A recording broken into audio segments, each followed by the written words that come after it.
सबको मेरा प्रणाम है, नमस्कार है। प्यारे बच्चों, मेरा मानना है कि जिन लोगों के पास आईटीआई डिप्लोमा या बीटेक की डिग्री है उनको जॉब ना लगे ऐसा संभव नहीं है। वो लोग कभी बेरोजगार नहीं बैठ सकते हैं, लेकिन उनको जॉब लेने का जो नजरिया है वो थोड़ा सा ठीक रखना होगा, थोड़ा सा डायरेक्शन सही करना होगा। और अगर वो अपने सही डायरेक्शन में गवर्नमेंट जॉब की ओर देखेंगे तो मेरा मानना है कि जॉब ना लगे ऐसा संभव नहीं है। लेकिन मेरे दोस्त, उसको सही तरीके से एनालाइज करने की जरूरत है। तो आज मैं लेकर आया हूं डिप्लोमा और बीटेक पास छात्रों के लिए आरआरबी जेई का सपना कैसे पूरा होगा, वो सारी चीजें मैं आज लेकर आया हूं।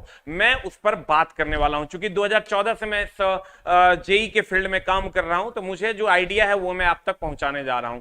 प्यारे बच्चों, आरआरबी जेई 2022 एक्सपेक्टेड वैकेंसी कब आने वाली है? तो कमिंग सून है ये। चूंकि आप लोगों ने देखा होगा कि हमारे देश के माननीय प्रधानमंत्री जी ने और पीएमओ इंडिया से और खास करके रेलवे मिनिस्ट्री से भी तीनों जगह से ट्वीट्स हुए, तीनों जगह से इंफॉर्मेशन दी गई है। स्टैंडिंग कमेटी का गठन हो गया है, त्वरित वैकेंसी की बात की जा रही है। तो वैकेंसी ऐसे भी 2 साल पर 3 साल पर आती रहती थी, फिर आने की संभावना प्रबल है। आपको भी पता है 2024 में चुनाव है केंद्र का, 2025 में राज्य सरकार का चुनाव है।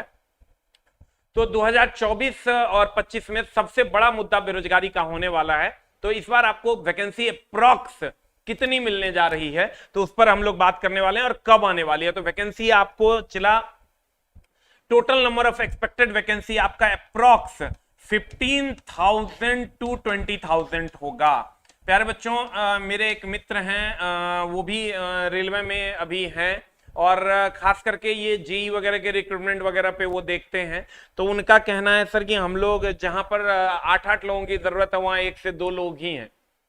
अभी गुवाहाटी में एक्सटेंशन चल रहा है और 300-300 किलोमीटर के एक्सटेंशन में चला मात्र 3, 4, 5 जेई उपलब्ध हो पाते हैं। तो जेई की वैकेंसी अभी बहुत ज्यादा जरूरी है रेलवे को जूनियर इंजीनियर की, तो इसलिए वैकेंसी आपको बहुत जल्द मिलेगी। और दूसरी खबर यह भी है कि जो सीनियर सेक्शन इंजीनियर की वैकेंसी बंद हो गई थी, वो भी वैकेंसी का रोस्टर बन चुका है। जब न तब वो वैकेंसी आपको देखने को मिल जाएगी। तो अभी हम लोग जेई के बारे में बात कर रहे हैं। ये कब आना है, कब आना है मेरे दोस्त? तो ये एनटीपीसी ग्रुप डी का जैसे ही ये माहौल 1-8 महीना में खत्म होगा, आपको वैकेंसी देखने को मिल जाएगी। और आप उस टाइम सोचोगे कि हमको पढ़ना है, तो वो नहीं हो पाएगा, क्योंकि इसका सिलेबस इतना बड़ा नहीं है, इतना बड़ा भी नहीं है, इतना बड़ा सिलेबस। मेरे दोस्त, लैंग्वेज को छोड़ के ऐसा कुछ है ही नहीं जो इसके सिलेबस में नहीं। तो ऑब्वियस सी बात है सर, जेई बनना है तो कुछ ना कुछ तो बवंडर होगा ही।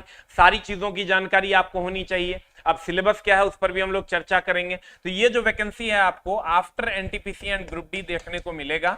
एनटीपीसी एंड ग्रुप डी के बाद आपको ये वैकेंसी बहुत जल्द देखने को मिल सकता है। उसके बाद अगर हम चला बात करें कि इसका सिलेबस क्या है, सीबीटी 1 का सिलेबस अभी आपके सामने है। सीबीटी 1 में स्टेज 1 में नंबर ऑफ क्वेश्चंस और मार्क्स ऑफ ईच सेक्शन क्या रहेगा। मैथमेटिक्स आपका 30 नंबर का रहेगा। वो वाला मैथ नहीं रहेगा जो आप इंजीनियरिंग में पढ़े हैं, यहाँ जनरल मैथ होता है। ये मैथ अलग है, इंजीनियरिंग में हम लोगों ने जो मैथ पढ़ रखा है वो अलग है। तो यहाँ आपको 30 क्वेश्चन 30 नंबर के मिलेंगे। ये जनरल मैथ होगा।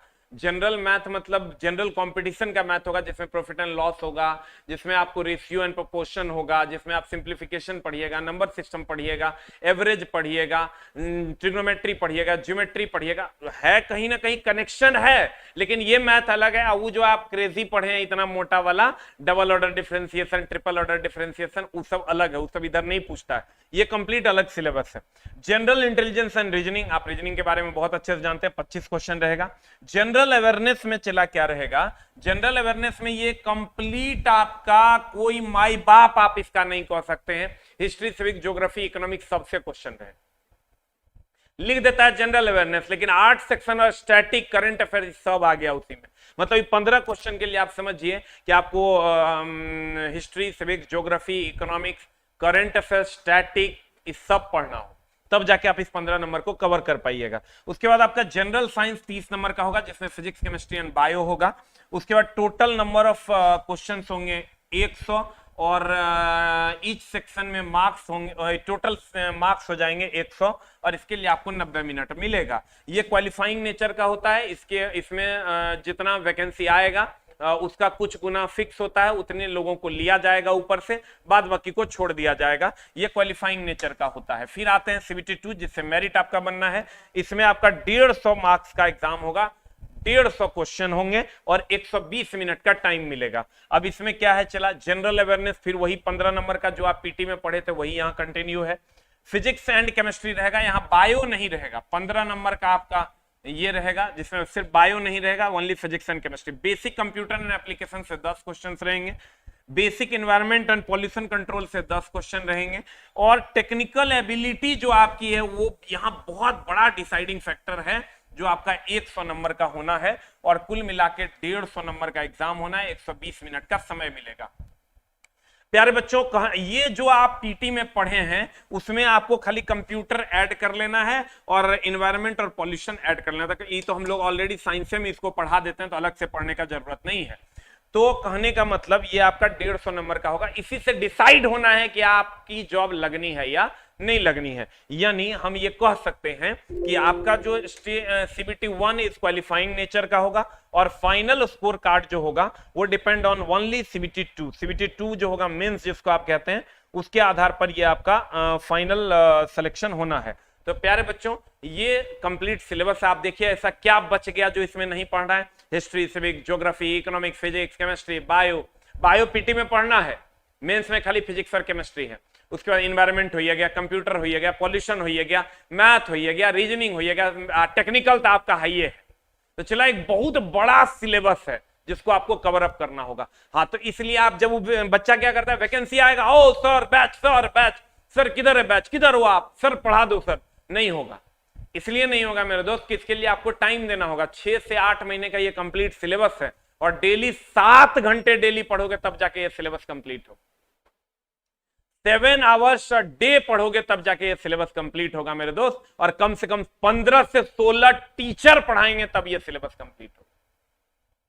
उस टाइम जब आप आते हो तो वो बहुत फास्ट होता है और बहुत दिक्कतें होती है। तो प्यारे बच्चों, ये तो हमारा सिलेबस है। अगर आप हमसे जुड़कर पढ़ना चाहते हो और हमारे एक्सपीरियंस का, हमारे सभी शिक्षकों के एक्सपीरियंस का लाभ लेना चाहते हो, tech plus non tech full syllabus के लिए हमने ये बैच डिजाइन किया है, और ये बैच हमेशा आते रहता है। अभी फिलहाल के लिए ये बैच हमने 19 तारीख से डिजाइन किया, 19/8/2022 से ये बैच चलेगा, और इसकी टाइमिंग आपको ऑफलाइन सेंटर पे मिल जाएगी। ऑनलाइन भी ये बैच उपलब्ध है। ऑफलाइन में अगर आप आते हैं तो ये इस बैच की जो फी है चला जी, कंप्लीट की अलग अलग है, सारे सब्जेक्ट इसमें पढ़ा दिए जाएंगे, और लगभग आपकी जो फीस है वो 10,000 रुपए आपको लग जाएगा टेक्निकल का, और 7,500 आपको लग जाएगा नॉन टेक का। तो ये कंप्लीट हमारी फी है। आप बोलोगे सर फी इतना ज्यादा क्यों है? मेरे दोस्त, हम आपको क्या बोले, कम से कम 17 टीचर, 7 घंटा डेली, 8 महीना तक क्लास चलेगा, ये उसकी फीस है। यानी आप 7 घंटा डेली क्लास करोगे और पर मंथ का आपका 2,000 रुपए के आसपास का एक्सपेंस आएगा। क्योंकि चला, जेई में अच्छे अच्छे टीचर आते हैं तो उसका पेमेंट भी अच्छा होता है। जेई में नॉर्मल टीचर से काम नहीं चलेगा, क्योंकि जो टीचर आएंगे वो अगर आपको अच्छे से गाइड नहीं करेंगे तो वो खुद डिप्लोमा बीटेक है, आपसे बहुत ज्यादा जानता होगा, वही आपको गाइड कर सकता है। तो कोशिश करेंगे सर कि हम भी आपकी सेवा बहुत अच्छे से कर सकें। अगर आप चाहते हैं कि रेलवे जेई बनने का हमारा सपना पूरा हो तो आप 19 तारीख तक हमारे सेंटर पे आ सकते हैं। 19 तारीख से हमारा बैच स्टार्ट हो रहा है, आप वेलकम है आपका। कोशिश करेंगे एग्जाम तक आपका सिलेबस खत्म ना करें, पूरा कर दें। खत्म करना और पूरा करना दोनों अलग अलग बात है। सपने आप देखिए, उनको सफल बनाने का काम हमारा होगा। हम और आप मिलकर इस सपने को पूरा करेंगे। Thank you very much, love you all, नमस्कार।